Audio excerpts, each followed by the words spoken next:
모두를 괴롭혔던 한 가지 질문이 남아 있었습니다. 어떻게 이런 일이 부모님, 학교 선생님, 이웃들의 눈앞에서 일어날 수 있었고 아무도 몰랐을까? 초기 조사 결과 소녀들은 항상 눈에 띄었고 학교에 다니며 수업을 빠지지 않았습니다. 학업은 정상적이었고 성적도 좋았습니다. 공식적인 불만이나 우려의 신호는 전혀 없었습니다. 그러나 선생님들은 그들이 내성적이었고 서로 자주 비밀 이야기를 나누는 것을 보았습니다. 쉬는 시간에는 한쪽에 앉아 자신들만의 무언가에 대해 속삭였습니다. 질문에는 얼버무리며 답했습니다. 그들은 항상 자기들끼리만 지냈고 다른 또래 친구들은 어딘가 멀리 했으며 여가 시간을 따로 보냈습니다. 그들은 항상 함께 다니며 다른 또래나 반 친구들과의 접촉을 피했습니다. 한 명이 화장실에 가면 다른 한 명이 뒤따라갔습니다. 한 명이 반과 후 남으면 다른 한 명이 기다렸습니다. 이는 특이했지만 심각한 정도는 아니었습니다.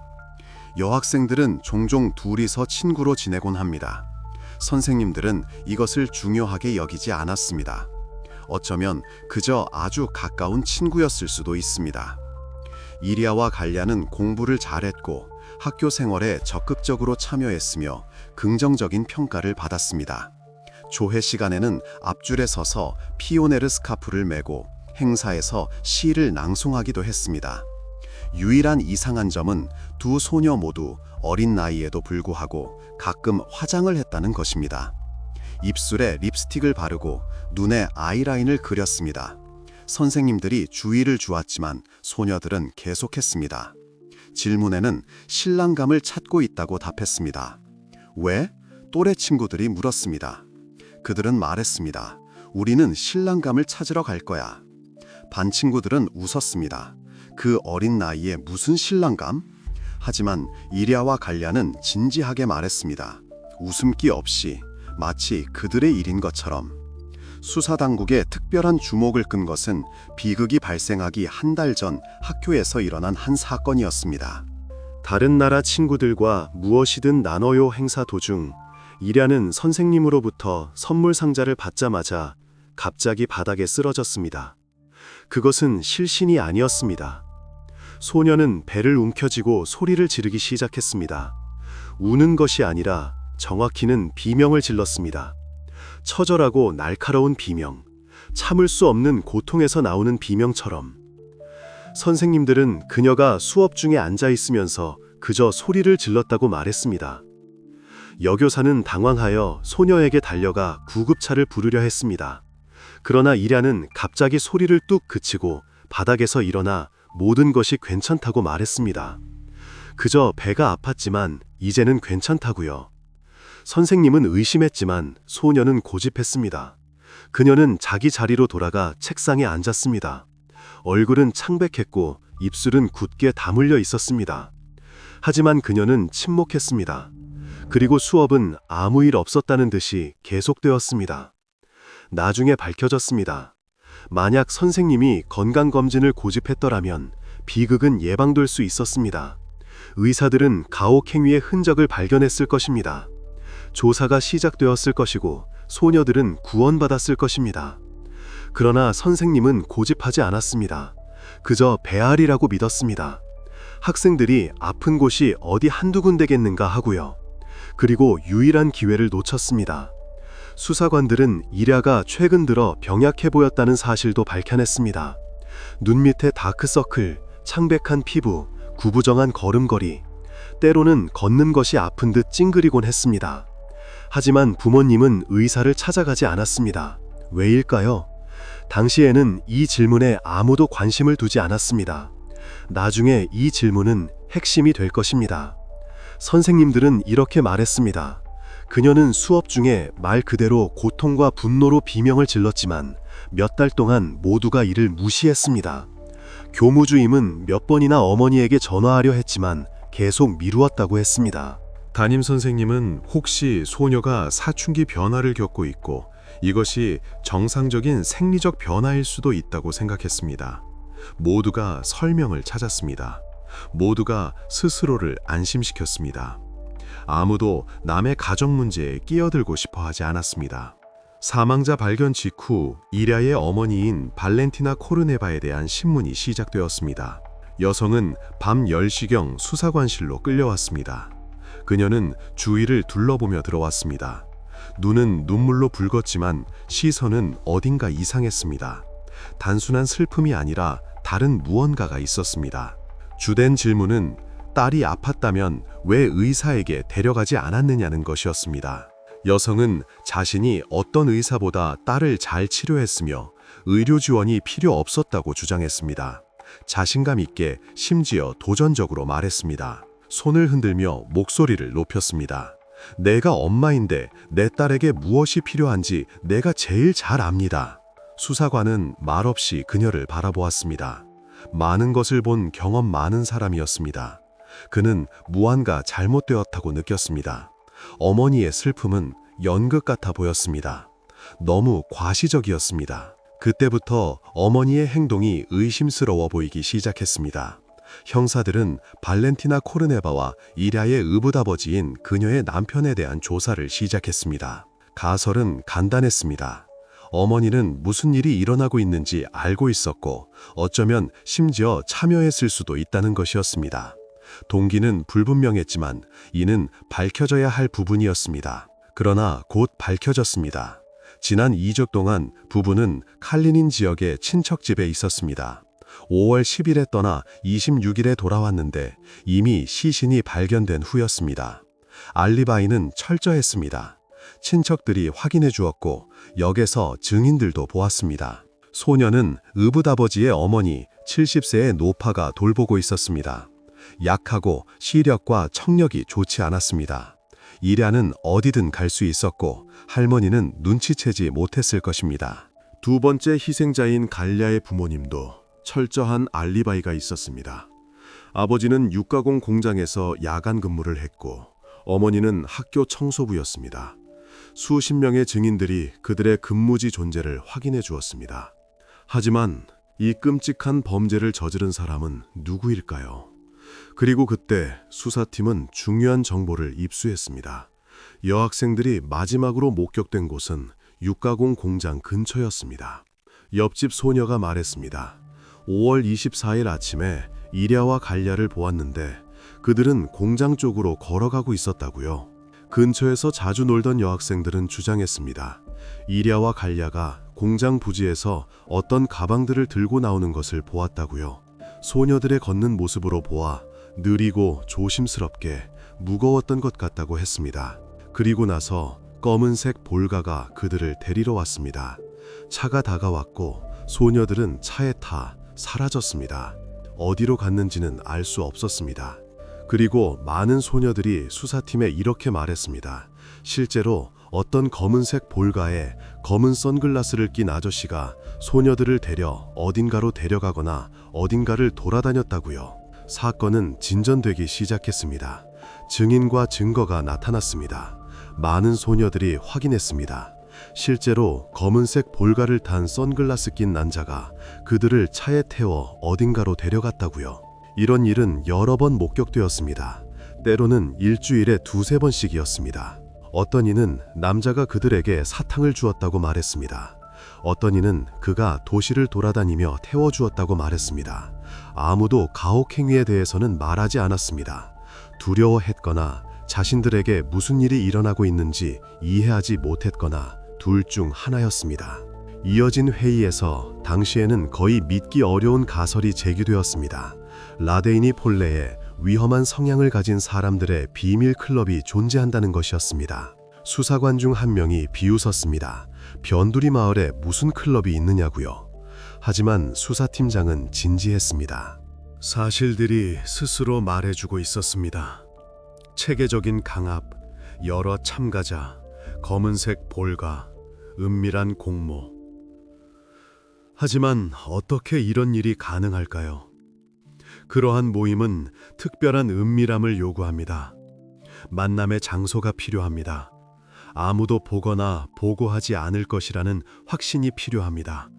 그리고 가장 중요한 것은 그들만의 대상이 필요합니다. 소녀들은 어디에서 갑자기 나타나지 않습니다.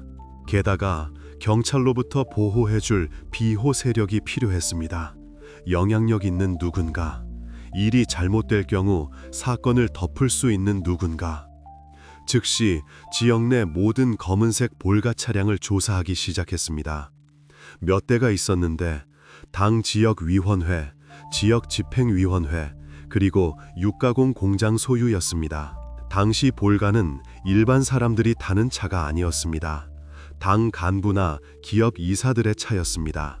일반인은 그런 차를 타지 않았습니다. 형사들은 기업들을 철저히 수색했습니다. 수색은 며칠이 걸렸습니다. 모든 방, 모든 사무실, 모든 창고를 확인했습니다. 그것들은 육가공 공장장이 거기에 아마도 반톤에 달하는 도난당한 소시지를 보관했다는 것 외에는 아무것도 밝혀내지 못했습니다. 특별히 다른 것은 없었습니다. 육가공 공장장은 그의 비밀 장소가 발각되자 얼굴이 붉어졌습니다. 그는 변명하려 했습니다. 이것은 참전 용사들을 위한 것이고 유치원을 위한 것이라고요. 하지만 모두가 이해했습니다. 그는 단순히 제품을 훔쳐 불법으로 판매하고 있었던 것입니다. 그는 지위에서 해제되었고 형사사건이 개시되었습니다. 그러나 이것은 소녀들의 죽음과는 관련이 없었습니다. 곧 정보원들의 도움으로 실종 몇 시간 전 이리아와 갈랴와 이야기 나눴다는 증언이 있는 두 여성이 확인되었습니다. 둘 다 육가공 공장에서 일했는데 한 명은 포장원이었고 다른 한 명은 냉장 창고에서 일했습니다. 이 여성들 중 한 명이 그들에게 어떤 꾸러미를 주었다고 구체적으로 지목되었습니다. 꾸러미는 아마도 무언가 음식물이었을 것입니다. 육가공 공장 직원들은 새벽 5시에 체포되었습니다. 그들이 아직 잠들어 있을 때 집으로 찾아갔습니다. 둘 다 중년 여성으로 가족이 있고 평범한 노동자였습니다. 그러나 그들은 연로를 단호히 부인했습니다. 아무런 음식물도 주지 않았고 검은색 볼가도 보지 못했다고 했습니다. 한 명은 심지어 울기 시작하며 아무것도 모른다고 맹세했습니다. 누가 그들의 말을 확인하거나 반박할 수 있을까요? 라데이니 폴레의 지역 주민 중 한 명이 육가공 공장에서 일종의 경비원으로 일했습니다. 그의 집은 출입문 바로 옆에 있었습니다. 매일 아침 그는 5시에 마당으로 나와 담배를 피우며 누가 출근하는지 지켜보았습니다. 그는 이른 아침부터 자주 출입문을 관창했습니다. 모든 직원들의 얼굴을 알았고 외부인들을 알아챘습니다. 노년의 남자였지만 꼼꼼하고 주의 깊었습니다. 바로 그가 중요한 정보를 제공했습니다. 신문 중에 남성은 말했습니다. 친구들, 소녀들이 실제로 와서 음식물을 가져갔다고요. 그는 이것을 여러 번 보았습니다. 소녀들이 창고 창문으로 다가가면 그곳에서 꾸러미를 건네받았는데 아마도 소시지나 고기였을 것이라고요. 그러나 이야기의 대상은 죽은 소녀들이 아니라 공장 직원 중 한 명의 딸과 조카였습니다. 완전히 다른 아이들이었습니다. 사라진 아이들은 그는 한 번도 본 적이 없었습니다. 이 예상치 못한 발견은 수사를 미궁에 빠뜨렸습니다. 또다시 미궁, 또다시 잘못된 단서. 말 그대로 도시 전체가 수수께끼의 범인을 찾는데 적극적으로 참여했습니다. 라데이니 폴레 주민들은 긴장하고 의심스러운 표정으로 돌아다녔습니다. 어머니들은 딸들을 학교에 바래다주고 수업 후에 마중 나갔습니다. 아무도 딸들을 혼자 놀러 보내지 않았습니다. 신문들은 매일 볼가를 탄 선글라스 낀 남자에 대해 보도했습니다. 몽타주를 공개하고 증인들에게 어떤 정보라도 알려달라고 호소했습니다. 당직실 전화는 끊임없이 울렸습니다. 정신 이상자들과 재범자들에게 특별한 관심이 집중되기 시작했습니다. 도덕에 반하는 범죄, 가혹행위, 폭력을 동반한 난폭행위로 기소된 사람들을 확인했습니다. 검사는 회상합니다. 청소년들이 전화해서 이렇게 말했습니다. 문화공원에서 어떤 남자가 외설적인 행동을 하고 있어요. 순찰대가 출동하여 그 유형의 사람을 붙잡았습니다. 물었습니다. 네가 소녀들의 목숨을 빼앗았느냐? 그는 대답했습니다. 아닙니다. 확인해보니 그가 아니었습니다. 일주일 만에 라데이니 폴레는 모든 의심스러운 인물들을 정리했습니다.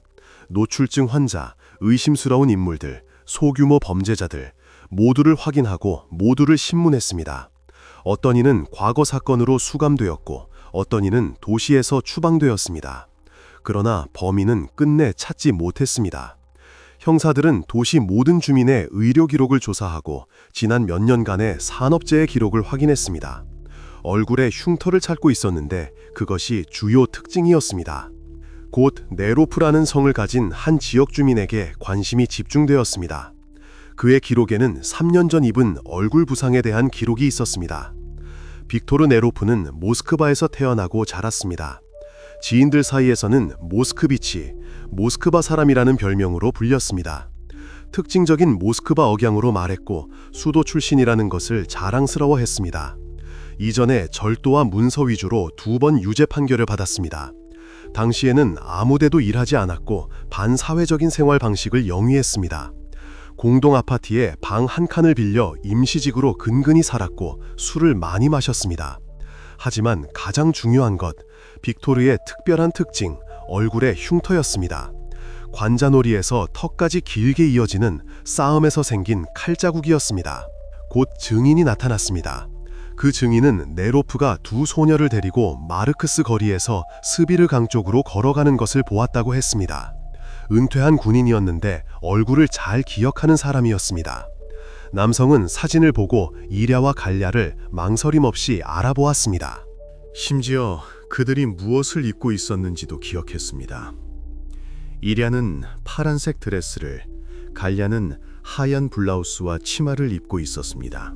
시간은 5월 24일 오후 1시경, 실종 당일이었습니다. 주목할 만한 점은 신문 보도와 뉴스 덕분에 많은 사람들이 스스로 경찰서에 와서 귀중한 증언을 했다는 것입니다. 어떤 이는 소녀들을 여기서 보았고 어떤 이는 저기서 보았습니다. 점차 그들의 마지막 날의 경로가 맞춰졌습니다. 몇 시간 후 네로프는 즉시 체포되었습니다. 그가 살던 방에서 발견되었습니다. 침대에 앉아 병째 보드카를 마시고 있었습니다. 경찰관들을 보고도 놀라지 않았습니다. 마치 기다리고 있었던 것처럼. 하지만 그는 그날들 동안 도시에 있었다는 것을 부인했습니다. 그는 지난 2주간 술에 취해 아무것도 기억나지 않는다고 주장했다. 어딘가를 돌아다니고 누구와 대화했을 수도 있지만 기억나지 않는다고 했다. 피의자에게는 편리한 입장이다. 알코올은 기억을 지운다. 기억이 없으면 책임도 없다. 수사관들은 마르크스 거리의 주민들을 신문했고 또 다른 귀중한 증인을 찾아냈다. 1층에 살던 한 여성은 창문 밖을 내다보다가 넬로프가 소녀들을 차에 태우는 것을 목격했다. 검은색 볼가였다. 번호판은 기억나지 않았지만 운전자가 선글라스를 끼고 밝은색 셔츠를 입고 있었다는 것은 기억했다. 차는 도시 외곽 방향으로 떠났다. 이것은 범죄적 성향을 가진 사람들의 비밀 클럽에 대한 가설을 뒷받침했다. 넬로프는 유인책이었다. 그는 소녀들을 꿰어 차에 태우고 어딘가로 데려갔다. 그리고 그곳에는 나머지 가담자들이 있었다. 넬로프는 물론 모든 것을 부인했고 매우 교활하게 행동했다. 신문 중에는 의자에 기대어 앉아 비웃었다. 아무것도 기억나지 않으며 아마도 술에 취했었다고 주장했다. 수사관은 몇 번이나 인내심을 잃고 목소리를 높였다. 그러나 넬로프는 태연하게 같은 말을 반복했다. 기억나지 않습니다. 술에 취했습니다. 어딘가에 갔을 수도 있지만 모르겠습니다.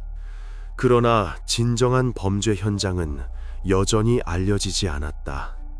차가 소녀들을 이웃 마을로 데려갔을 수도 있었다.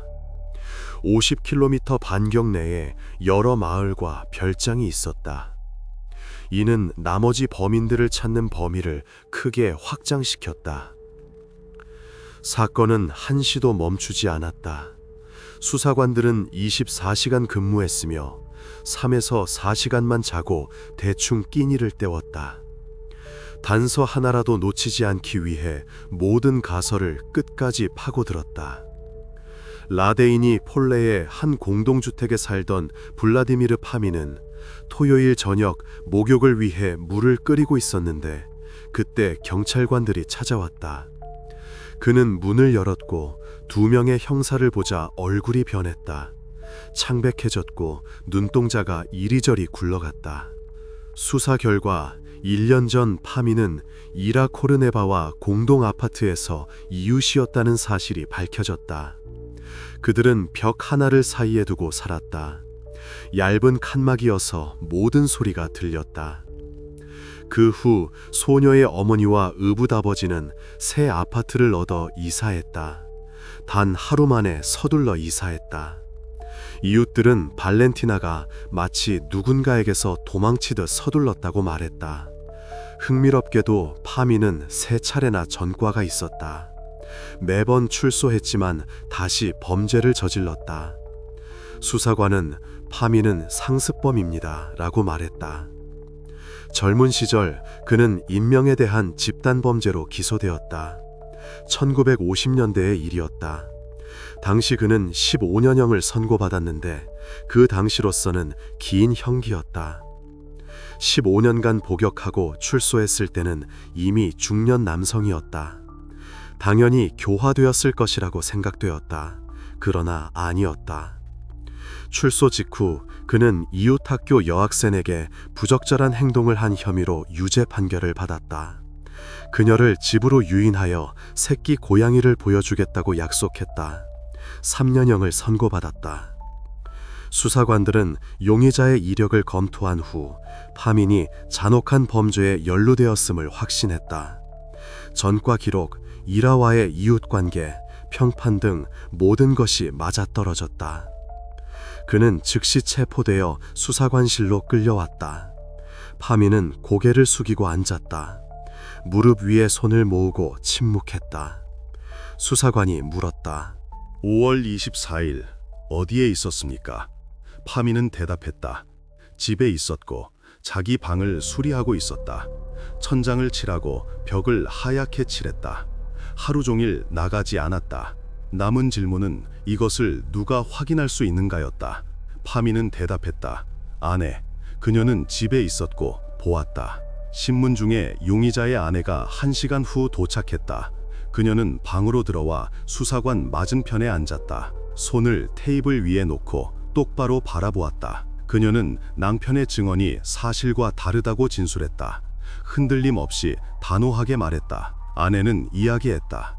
소녀들이 사라진 날인 5월 24일 파미는 오후 3시경 집에 돌아왔다. 그는 즉시 현관문을 잠그고 걸레로 문을 받쳐놓아 아무도 열쇠로 들어올 수 없게 했다.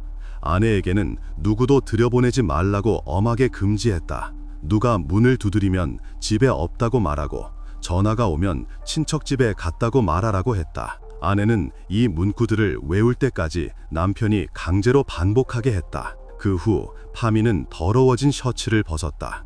아내가 보니 온통 어두운 얼룩투성이었다. 그는 밤까지 기다리지 않고 방에서 곧바로 셔츠를 처리하기 시작했다. 전직 전과자는 나무 제품을 처리할 때 주로 사용하는 염색약인 목재 스테인을 이용하여 옷감의 색을 바꾸는 방법을 생각해냈다. 그는 목재 스테인이 얼룩을 덮어준다는 내용을 어디선가 읽었다. 목재 스테인을 대야에 붓고 셔츠를 담갔다. 옷감은 어두워지기 시작했고 색이 변했다. 파미는 흔적이 사라졌다고 생각하며 만족했다. 반쯤 문맹인 파미는 몰랐다. 목재 스테인이 옷감의 색을 바꿀 뿐만 아니라 얼룩을 고착시켜 빨아낼 수 없게 만들 것이라는 것을. 화학 반응이었다. 얼룩 물질은 목재 스테인과 접촉하여 섬유 속에 영원히 남게 되었다. 감정 결과 다시 염색된 셔츠에서 어두운 흔적들이 발견되었다. 혈액형은 살해된 이라의 정보와 일치했다. 당시에는 DNA 분석이 없었지만 혈액형과 RH 인자가 일치했다. 파미는 체포되었다. 그러나 그는 마지막까지 죄를 인정하지 않았다. 블라디미르는 모든 것을 부인하며 이는 모함이라고 말했다. 아내가 구타에 대한 복수를 하고 있다는 것이었다. 그녀는 자신을 제거하기 위해 거짓말을 하고 있다고 했다.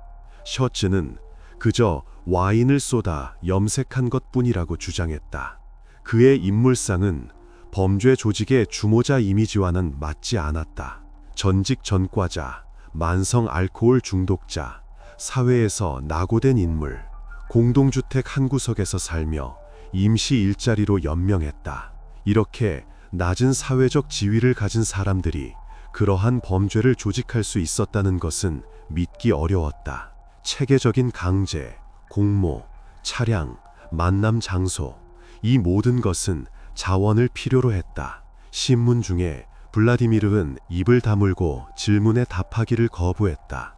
한 곳을 응시하며 앉아 있었다. 입술은 굳게 다물려 있었다. 침묵했다. 수사관은 여러 방법을 시도했다. 압박하고 형기를 들먹이며 위협했다. 그러다 부드러운 태도로 돌변하여 선처를 약속하기도 했다. 하지만 파미는 침묵했다. 마치 전원이 꺼진 것 같았다. 이때 형사들은 라데니 폴레와 주변 도시의 모든 주민 중 부적절한 행동, 중대한 범죄, 살인 사건으로 이전에 기소된 적이 있는 사람들을 확인했다. 목록은 길었다. 그 지역에 그러한 범죄로 유죄 판결을 받은 사람이 50명이 넘는 것으로 밝혀졌다. 유형지 도시는 그 진면목을 보여주었다. 체포된 파민과 넬로프의 이웃, 친구, 지인들에게 특별한 주의가 기울여졌다. 그들의 인맥에는 누가 있었나? 누구와 술을 마셨나? 누구 집에 방문했나? 그리고 그때 이웃 도시 포드포로지에에서 신호가 왔다. 한 여성이 이른 아침 숲으로 버섯을 따러 갔다. 길에서 300m쯤 떨어져 숲속 깊이 들어갔다. 그런데 갑자기 나무 뒤에 서서 부적절하게 행동하는 남자를 보았다. 여성은 겁에 질려 도망치려 했다. 하지만 남자가 그녀를 발견하고 뒤쫓아왔다. 따라잡아 팔을 붙잡았다. 숲속에서 그녀의 존엄성을 모욕하는 행위를 시도했다. 여성은 그를 설득하여 하려던 일을 포기하게 만들었다. 집에 가족이 있고 남편이 기다리고 있다고 말했다. 누구에게도 말하지 않겠다고 약속했다. 남자는 망설이다가 놓아주었다. 여성은 울면서 집으로 뛰어왔다. 저녁에 이 사실을 친구에게 이야기했다. 친구는 경찰관의 아내였다. 그녀는 즉시 신고해야 한다는 것을 깨달았다. 하루 후 정보는 레닌그라드의 수사관들에게 전달되었다. 남자의 연루 여부는 즉시 확인되었다. 그는 세르게이 мя키셰프였다. 생활협동조합에서 구두 수선공으로 일했다. 현지인으로 평생 포드포로지에서 살았다. 조용하고 눈에 띄지 않는 사람이었다. 이웃들은 그가 이상하지만 위험하지는 않다고 말했다. мя키셰프는 이전에 전과가 있었다. 키가 작고 곱추였으며 불쾌한 얼굴을 하고 있었다. 항상 구부정하게 걷고 눈을 마주치는 것을 피했다. 그의 과거를 조사하기 시작했을 때 끔찍한 사실이 밝혀졌다. 20년 전 그는 자신보다 약한 이에게 평생 지울 수 없는 흔적을 남기는 상황을 강요했다. 그녀는 자신을 지킬 힘이 없었다. 그 후 개척단원의 넥타이로 그녀가 더 이상 숨쉬지 못하게 만들었다. 스스로 생을 마감한 것처럼 위장한 것이다. 그때 거의 사건을 해결할 뻔했지만 증거가 부족했다. 그는 가혹행위 혐의로 10년형을 선고받았지만 치명적인 결과에 대한 혐의는 증명할 수 없었다. 수사관들은 그때를 회상하며 끔찍했다고 말한다. 그 사건 자료를 읽는 것, 사진을 보는 것, 그 사람이 자유롭게 돌아다닌다는 것을 아는 것. 형사들은 мя큐셰프를 조사하기 시작했으며 그의 주변 사람들을 확인했다.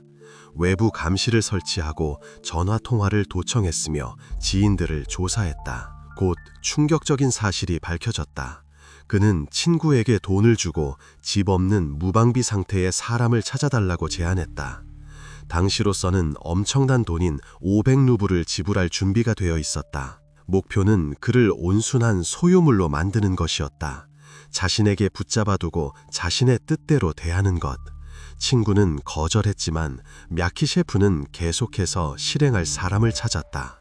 이전에 유죄 판결을 받았던 세르게이 мя키셰프는 16년을 감옥에서 보냈다. 이미 성숙한 남성이 되어 출소했고 구두수선공으로 일자리를 얻었다. 혼자 살았고 아무도 자기 집으로 들여보내지 않았다. 숨기고 폐쇄적인 사람이었다. 의학 잡지를 구독하고 몰래 읽었다. 구두수 선공이 왜 의학 잡지를? 이웃들은 의아했지만 중요하게 여기지 않았다. мя키 셰프는 이른 아침 즉시 체포되었다. 6시에 도착하여 문을 부수고 들어갔다. 그는 잠들어 있다가 쿵 하는 소리에 잠에서 깼다. 경찰관들을 보자마자 아직 아무것도 묻지 않았는데도 변명하기 시작했다. 신문에서 그는 모든 혐의를 부인했다. 어떤 소녀도 모르고 아무도 납치하거나 강요하지 않았습니다. 사라진 날에는 장작을 톱질해서 무려 2세제곱미터를 준비했습니다.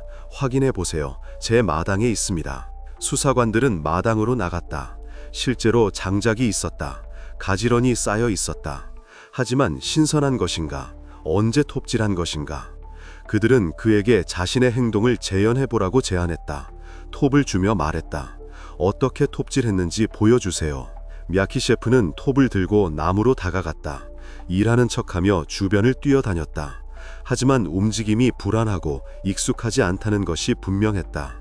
실제로 2세제곱미터를 톱질한 사람이라면 다르게 움직였을 것이다. 1분 후 그는 멈춰서 톱을 던졌다. 그리고 말했다. 됐습니다. 아무것도 없었습니다. 톱질 안 했습니다. 마치 사소한 거짓말에 대해 이야기하듯 너무나 간단하게 자백했다.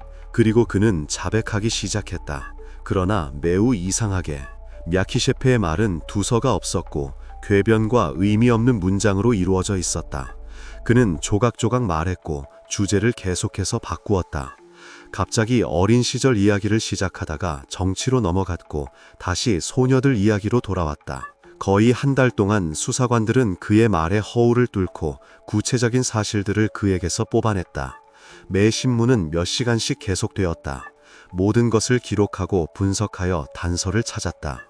마침내 мя키 셰프는 학살 자체에는 참여하지 않았지만 어디에서 일어났는지는 안다고 자백했다. 그는 그 자리에 있었지만 그저 지켜보기만 했다. 소녀들을 만지지 않았다. 그저 지켜보기만 했다. 스비리 강을 따라 있는 차고를 가리켰다. 금속으로 된 녹슨 버려진 차고였다. 한때 그곳에서 차를 수리했지만 오랫동안 버려졌다. 건물을 개방했을 때 형사들은 구석구석을 꼼꼼히 조사했다. 사건의 흔적, 머리카락, 옷 조각을 찾았다. 그러나 아무것도 없었다. 차고는 텅 비어 깨끗했다. 의심스러운 흔적은 없었다. 그리고 мя키 셰프는 옆에 서서 수사관들을 비웃으며 얄궂게 웃었다. 그들의 당황스러움을 즐기는 듯했다. 그는 수사관들을 농락하고 있다는 것이 분명해졌다. 그들과 놀고 있었다. 상황을 통제하는 것에서 즐거움을 얻고 있었다. 레닌그라드와 라데이니 폴레 사이의 거리는 200km가 넘는다. 숲과 늪을 가로지르는 비포장 도로를 통한 긴 여정이었다. 그러나 바로 이 도시가 알코올 중독자, 범죄자, 살인자 같은 바람직하지 않은 인물들의 유배지가 되었다. 정책은 간단했다. 수도를 더럽히지 않도록 멀리 떨어진 곳으로 추방하는 것이었다. 넬로프, 파민, мя키 셰프와 같은 첫 번째 용의자들을 대상으로 작업이 시작되었을 때 수사관들은 예상치 못한 문제에 직면했다. 그들의 지인 중에는 이전에 유죄 판결을 받았거나 체포된 사람들이 많았다. 하나의 거대한 네트워크였다. 그들은 서로를 알고 있었고 함께 술을 마셨으며 범죄를 숨기는 데 도움을 주었다. 그리고 신문이 시작되었을 때 그들 중 많은 이들이 허위 증언으로 수사를 혼란스럽게 하려 했다. 서로에게 알리바이를 제공했다. 변호해 주었다. 중요한 세부 사항에 대해 침묵했다. 수사 과정에서 용의자들의 또 다른 지인인 레오노프를 확인하는 데 성공했다. 그는 이전에 불량 행동과 절도 혐의로 유죄 판결을 받은 적이 있는 40대 중반의 키 작고 건장한 남자였다. 역에서 짐꾼으로 일했다. 의문이 생겼다. 그가 위험한 성향을 가진 사람들의 비밀 클럽의 일원이 아닌가? 그러나 소녀들이 사라진 날 태워졌던 차는 어디서 온 것인가? 누구의 소유인가? 누가 운전했는가? 형사들은 그들의 기술을 사용하고 증언의 모순을 이용해 мя키 셰프에게서 귀중한 정보를 얻어낼 수 있었다. 이것은 수사관이 아닌 심리학자의 일이었다. 이 사람과 접촉할 수 있었던 것은 정신과 의사뿐이었다. 지역병원의 전문가가 초빙되었다. 그는 며칠 동안 мя키 셰프와 대화하며 신뢰를 얻었다. 수사관은 사실상 아무것도 할 수 없었다. мя키 셰프는 일반적인 신문에서는 입을 다물고 자기만의 세계로 빠져들었다. 어려움에도 불구하고 그에게서 자백을 받아낼 수 있었다. 그리고 그의 진술은 참석한 모든 사람들에게 충격을 주었다. 그는 주장했다. 비밀 클럽이 정말 존재했다고. 그곳에는 파민, 넬로프, 레오노프 같은 범죄자들이 속해 있었다. 하지만 그들만이 아니었다. 클럽에는 현직 경찰관들도 참여했다. мя키 셰프는 성과 직책을 밝혔다. 수사관들은 서로를 쳐다보았다. 만약 이것이 사실이라면 엄청난 스캔들이 될 것이다. 그리고 소녀들을 살해하라는 주문 자체는 мя키 셰프의 말에 따르면 이라의 어머니인 발렌티나 코르네바가 했다. 그녀는 파민에게 가서 말했다. 이 문제에서 저를 벗어나게 해주세요. 돈을 제안했다. 수사팀은 이기심, 비열함, 배신이 뒤섞인 이 복잡한 실타래를 풀기 시작했다. 매번 새로운 신문은 더욱 끔찍한 세부 사항을 드러냈다. 이라의 어머니는 베료즈카 카페에서 바텐더로 일했다. 중앙거리에 있는 인기 있는 장소였다. 자주 밤 10시, 11시에 늦게 귀가했다. 종종 술에 취해 돌아왔다.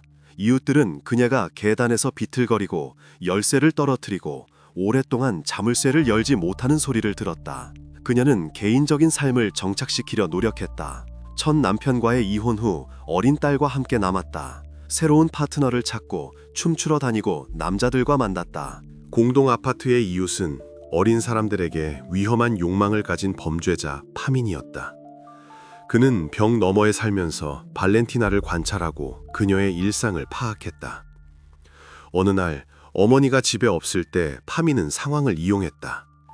발렌티나는 주말에 친구에게 갔고 일하는 이웃의 보살핌을 받게 했다. 하지만 이웃은 가게에 나갔다. 아직 어렸던 이라는 성인 남성의 행동 때문에 힘든 순간을 겪어야 했다. 파민은 아기 고양이를 보여주겠다고 약속하며 그녀를 자기 집으로 유인했다. 문을 잠궜다. 어머니는 곧 딸에게 뭔가 불안한 일이 일어나고 있다는 것을 알아차렸다.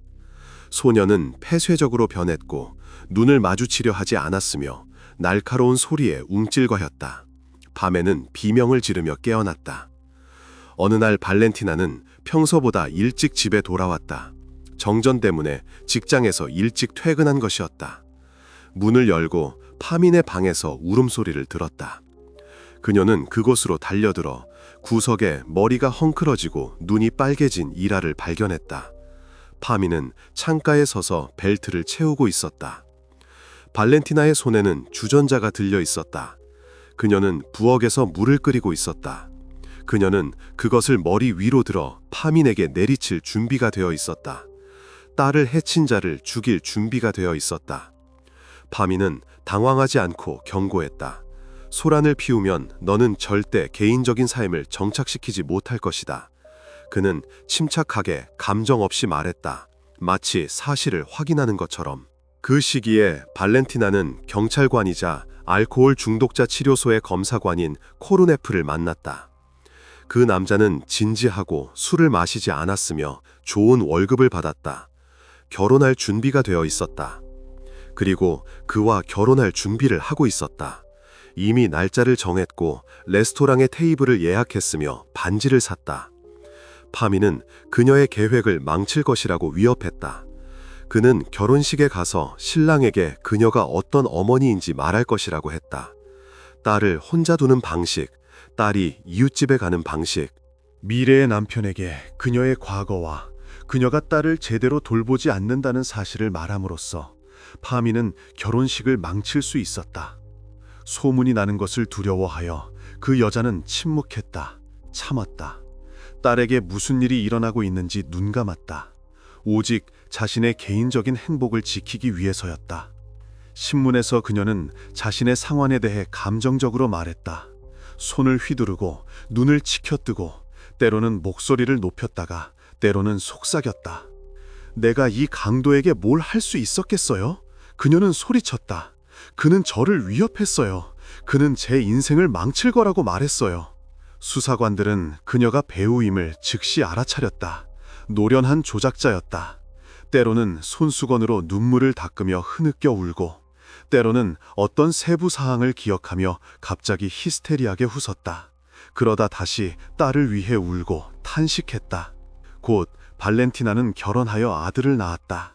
코르네프는 행복했다. 드디어 온전한 가정을 이루었다고 생각했다. 바로 그때 파미는 자신의 잔혹한 계획을 세웠다. 코르네프를 완전히 종속시킨 계획이었다. 어느 날 이라의 의붓아버지인 코르네프가 회식 후 술에 취해 집에 돌아왔을 때 파미는 그 순간을 이용했다. 그는 방문하여 술 한 병을 더 가져왔다. 그들은 술을 마셨다. 코르네프는 의식을 잃을 정도로 취해서 옷을 입은 채 침대에 쓰러졌다. 그리고 파미는 그에게 의붓딸을 침대에 눕혔는데 이 의붓딸은 사전에 그녀에게 트라우마를 입히는 행동을 강요당했었다. 아침에 코르네프는 잠에서 깨어나 옆에 이라가 있는 것을 발견했다. 처음에는 무슨 일이 일어났는지 이해하지 못했다. 그러다 깨닫고는 섬뜩해졌다. 파미는 이미 복도에서 그를 기다리고 있었다. 비웃었다. 상황을 설명했다. 이제 코르네프도 자신과 똑같은 범죄자라고 말했다. 그리고 만약 무슨 일이 생기면 조항에 따라 처벌받을 것이라고 했다. 범죄자들은 나중에 소녀가 전혀 저항하지 않았다고 주장했지만 모두가 이해한다. 그녀는 성인 남성에게 반대할 것을 두려워했다. 아직 어린아이는 성인에게 맞설 수 없다. 이 순간부터 코르네프는 그 범죄자에게 종속되었다. 그의 범죄에 대해 침묵해야 했다. 더욱이 도와야만 했다. 나중에 발렌티나 자신도 이 사실을 알게 되었다. 파미는 그녀에게 즐거워하며 세부 사항을 음미하듯 말했다. 그녀의 얼굴이 어떻게 변하는지 지켜보았다. 어머니는 깨달았다. 소녀를 학대하는 것은 이웃뿐 아니라 그녀의 두 번째 남편도 마찬가지라는 것을. 그녀는 경찰에 갈 수 있었다. 진실을 말할 수 있었다. 딸을 구할 수 있었다. 하지만 그녀는 남편을 잃고 싶지 않았다. 새로운 가정을 파괴하고 싶지 않았다. 그래서 그저 눈을 감았다. 아무것도 모르는 척했다. 게다가 그는 현직 경찰관이었다. 누가 그에게 맞서 그녀를 믿을 것인가? 누가 그녀의 편에 설 것인가? 어머니는 깨달았다. 진실이 밝혀지면 남편도 명성도 새 아파트도 잃을 것이라는 것을.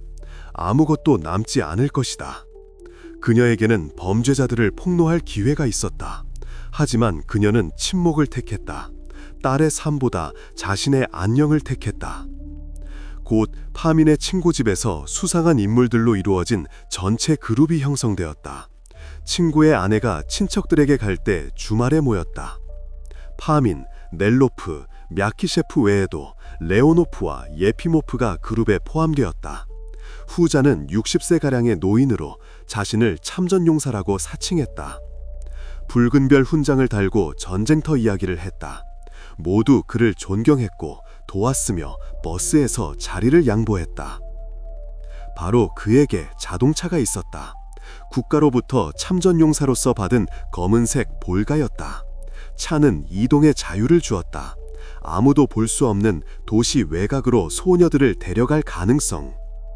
수사관이 예피모프의 체포영장을 받기 위해 검사에게 갔을 때 검사는 자신의 귀를 믿지 못했다. 이런 사람을 체포하려 하더니 미쳤군. 검사가 소리쳤다. 그는 전쟁 영웅이야. 네가 뭘 하는지 알기나 해? 하지만 수사관은 고집했다. 자료와 증언을 보여주었다. 검사는 그것을 읽고 창백해졌다. 묵묵히 영장을 서명했다. 범죄자들은 소녀 이라의 정신을 빠르게 무너뜨렸다. 그녀는 일어나는 일을 당연하게 삶의 표준으로 받아들이기 시작했다. 저항하지 않았고 울지 않았으며 불평하지 않았다. 더욱이 그녀는 심지어 친구 갈랴를 데려왔다. 그녀에게 돈과 사탕을 주는 아저씨들이 있다고 말했다. 갈랴는 가겠다고 동의했다. 그렇게 잔혹한 게임에 두 번째 소녀도 끌려들었다. 그저 친구를 믿었던 갈랴 콘이나 파민에게는 이것으로 충분하지 않았다. 한두 명의 희생자는 그의 위험한 환상을 충족시키기에 부족했다. 나중에는 그는 일부 지인들로부터 방문당 25루블을 받기 시작했다. 범죄를 사업으로 만들었다. 돈을 낼 의향이 있는 다른 남자들을 초대했다. 수사 과정에서 밝혀졌다. 도시 외곽의 그 집에는 때때로 더 높은 지위의 사람이 드나들었다. 그는 관용차를 타고 왔고 운전사는 밖에서 기다렸다. 그가 누구였는지는 밝혀내지 못했다. 그룹의 모른 참가자들은 침묵했다. 모르거나 아니면 이름을 대는 것을 두려워했기 때문이었다. 이라가 수많은 학대로 인해 심하게 병들면서 상황은 악화되었다. 그녀는 뇌출혈이 시작되었고 열이 오르고 심한 통증이 나타났다. 성장하는 아이는 말할 것도 없고 모든 성인 신체가 그러한 고통을 견딜 수는 없다. 소녀는 눈에 띄게 약해졌고 거의 먹지 못했으며 걷는 것조차 힘들어했다. 끔찍한 진실은 언제라도 드러날 수 있었다. 이라가 병원에 입원하면 의사들은 즉시 모든 것을 알게 될 것이다. 수사가 시작될 것이다. 모든 참가자들이 체포될 것이다. 그리고 소녀의 고통은 참을 수 없게 되었다. 그녀는 밤에 비명을 질렀고 잠들 수 없었다. 이웃들은 벽을 두드리며 조용히 할 것을 요구했다. 그때 이라의 어머니인 발렌티나 코르네바는 끔찍한 결정을 내렸다. 딸과 딸의 친구를 제거하는 것, 비밀과 새로운 가족을 지키기 위해 둘 다 살해하는 것. 물론 그 여자는 처음에는 다른 이야기를 했다. 자신이 상황의 인질이었다고 말했다. 파민이 그녀를 위협하고 침묵하도록 강요했다고. 그녀가 딸을 고통에서 벗어나게 하기 위해 살해를 계획했다고 주장했다. 연민에서, 사랑에서 소녀가 더 이상 고통받지 않도록. 그러나 아니었다. 수사는 진실을 밝혀냈다. 그 여자는 자신과 남편을 형사처벌로부터 벗어나게 하기 위해 친딸 살해의 조직자이자 의뢰인이 되었다. 가족, 아파트, 평온한 삶을 유지하기 위해. 그녀는 파민을 실행자로 찾았다. 그에게 가서 돈을 제안했다. 300루블. 그 당시로서는 엄청난 금액이었다. 파민은 동의했다. 심지어 기뻐했다. 증인을 제거하고 돈도 벌 수 있는 기회가 생겼기 때문이었다. 알리바이를 만들기 위해 코르네프 부부는 5월 10일 라데이노의 폴레를 떠났다. 이웃들에게 칼리닌스크 주에 있는 친척들에게 간다고 말했다. 어린 아들을 데리고 기차표를 샀다. 그리고 범죄 조직의 다른 구성원들은 5월 24일 불행한 소녀들을 유인하여 클럽 회원 중 한 명의 집에서 살해했다. 도시 외곽에 있는 낡은 목조주택의 지하실에서. 파민은 코르네프 중위에게 수사관들의 작업을 감시하고 모든 것을 자신에게 보고하라고 명령했다. 코르네프는 경찰에서 일했기 때문에 정보에 접근할 수 있었다. 어떤 가설을 확인하는지, 누가 의심받는지 알고 있었다. 그는 정기적으로 파민에게 전화하여 정보를 전달했다. 볼가 차량들을 확인하기 시작했을 때 경고했다. 넬로프에게 도달했을 때 경고했다. 파민과 다른 이들이 체포된 후에야 명확해졌다. 그룹 전체가 처벌을 피할 수 없을 것이라고. 코르네프는 이것을 가장 나중에 알았다. 그들이 그를 직장으로 찾아왔을 때. 그는 알코올 중독자 치료소 사무실에 앉아 일지를 작성하고 있었다. 사복 차림의 두 사람이 들어왔다. 그는 눈을 들었고 즉시 모든 것을 이해했다. 얼굴이 창백해졌다. 손이 떨렸다. 수사관들은 이 끔찍한 이야기의 현실을 받아들일 수 없었다. 밤늦게까지 사건 자료를 검토하고 증언을 다시 읽고 조서들을 연구했다. 이것이 실수라고 믿고 싶었다. 이런 일은 있을 수 없다고. 어머니가 자기 딸의 살해를 계획할 수는 없다고. 그러나 건조한 정확성으로 작성된 공식 문서만이 확인했다. 이 모든 것이 정말로 일어났다고. 레닌그라드주 경계에 있는 작고 평화로운 도시에서. 오늘날 형사사건 기록에 보관된 권에서는 빨간색 대문자 SK를 볼 수 있다.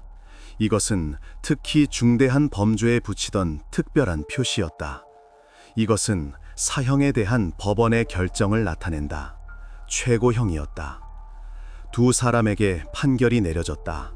파민과 мя키셰프. 그들은 1984년에 총살되었다.